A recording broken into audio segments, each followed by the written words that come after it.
ask Roy to put his tuxedo shirt on, but... Stuart, distinguished guests, the Dominion of Canada, I am so honored to be here for this occasion. I am so touched. Mere words cannot express how I feel right now, so I had a poem commissioned for the occasion, inspired by my friend Rich the Reverend White, who you can read about in page 322 to 328 of my book, Life of Life, How to Ride 100. And the poem, I think, applies to everybody here, and it's entitled Greatness. Are you ready? I've studied under the sages of old, their stories I have told. I've walked among the greats. My fortune has been rich, their influence golden, as they conspire to shape my fate. Of metal, I was merely made until they pounded me into a blade. They kept honing and grinding until I was an edge that was blinding. Then they polished me into a sword and gave me the greatest reward.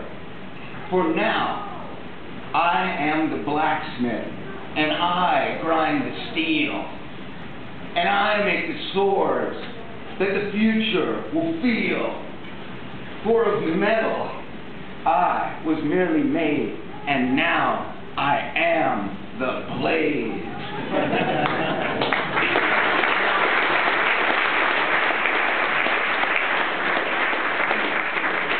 Now, I'm actually starting a new organization right now, which is called the POA. No, POA, Posers of America. It goes to Posers of North America, PONA. I don't really belong up in the company of these people. I'm not necessarily a great athlete. I did win a wrestling tournament back in college once. But I've never won anything, and I want to thank Stuart for, officially anointing me at the first event here in 1999. I noticed there were only 2 other people above the age of 40. One was a man wearing a Santa Claus outfit and about 50 extra pounds. The other was a guy who looked like he was about to fall over at any moment. And I carefully calibrated my pace and my eating to finish ahead of these gentlemen. And I think I finished about half the laps of Ricky Graywall, who won it that year. But nonetheless, I was the first guy over 40, and there was no official 40 category, so I declared myself the veteran class champion. And Stuart has ran with that all these years. Thank you very much. And is anyone over 50 here? Oh, congrats.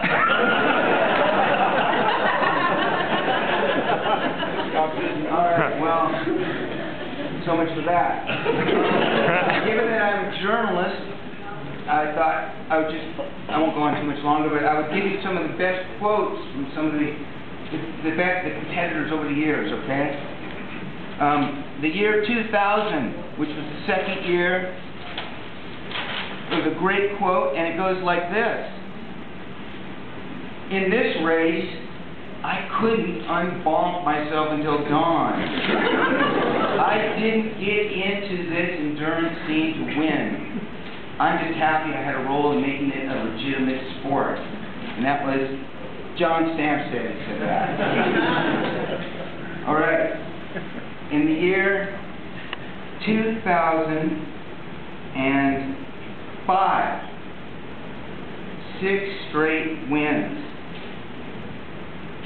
Actually, I said this. 6 straight wins. Does that make you the Lance Armstrong of the 24-hour scene? And Chris Etop looked at me and he said, well, maybe that makes Lance Armstrong, the Chris Etov of the Tour.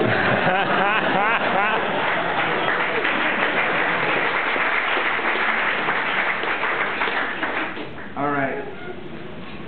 2004. It's too much for me. It's not my cup of tea. It numbed my brain. It wasn't fun anymore.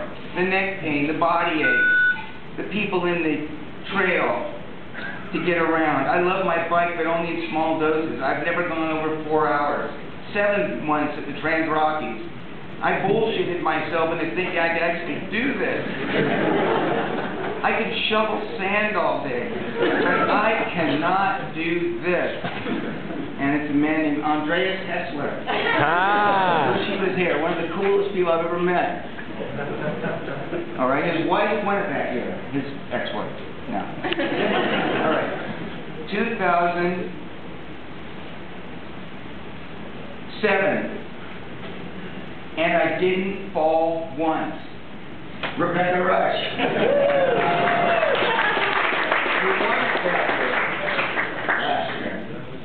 And finally, the quote I love the most of all, I've been over the hill for a long, long time, but I can still get over the hills pretty fast. And that is Tinker Flores.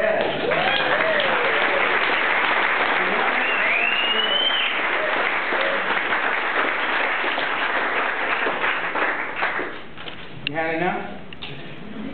Anyway, I just want to thank Stuart. I think what Stuart has done has been a great thing for us and a great thing for cycling. And my hat just goes off to him for all his vision and what he's put up with over the years to make all this happen and to make so many people happy. So thanks a lot, Stuart.